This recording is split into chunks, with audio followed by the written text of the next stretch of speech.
दोस्तों नमस्कार, मैं आपका दोस्त एडवोकेट सौरभ कुमार।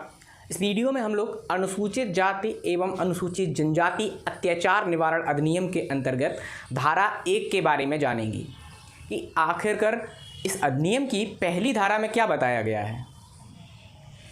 तो इस सीरीज़ के माध्यम से हम लोग इस SC/ST एक्ट के बारे में पढ़ रहे हैं, जिसमें हम लोगों ने पहला वीडियो जिसमें इसका इंट्रोडक्शन था कि इसमें कुल कितनी धाराएं हैं, कुल कितने अध्याय हैं, किन के ऊपर यह लागू होता है, कौन से अपराध इसमें शामिल होते हैं और जिसके ऊपर SC/ST एक्ट के अंतर्गत FIR दर्ज हुई है उस अभियुक्त को क्या करना चाहिए, और अगर किसी व्यक्ति को इस अधिनियम के अंतर्गत FIR दर्ज करवानी है तो वो कैसे करवा सकता है, इसके सारे अपराध में बेल होती है या नहीं, ये सब हम लोगों ने पिछले वीडियो में जान लिया है।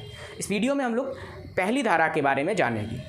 तो सबसे पहले हम लोग वेयर एक्ट के माध्यम से जानेंगे कि पहली धारा में क्या है, इंग्लिश और हिंदी दोनों में, क्योंकि वेयर एक्ट में ही असली कानून होता है, यानी कि जो संसद से कानून बनता है उसको वेयर एक्ट में छापा जाता है, उसको वेयर एक्ट कहते हैं। फिर हम लोग इसको साधारण भाषा में समझते हैं।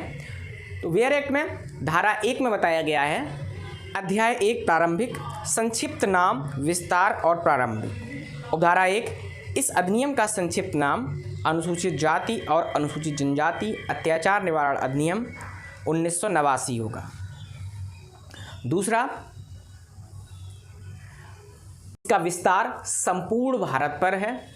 और तीसरा, यह उस तारीख से प्रवृत्त होगा जिसे केंद्रीय सरकार राजपत्र में अधिसूचना द्वारा नियत करे। Section 1 short title, extent and commitment. Sub section 1, this act may be called the Scheduled Caste and Scheduled Tribes Prevention of Occurrence Act 1989.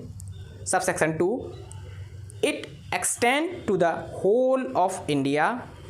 Subsection 3, it shall come into force on such date as the central government may by notification in the official gazette appoint.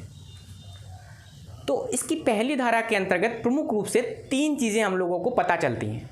पहला, इसका नाम क्या होगा। इसका नाम अनुसूचित जाति अनुसूचित जनजाति अत्याचार निवारण अधिनियम 1989 होगा। ठीक है।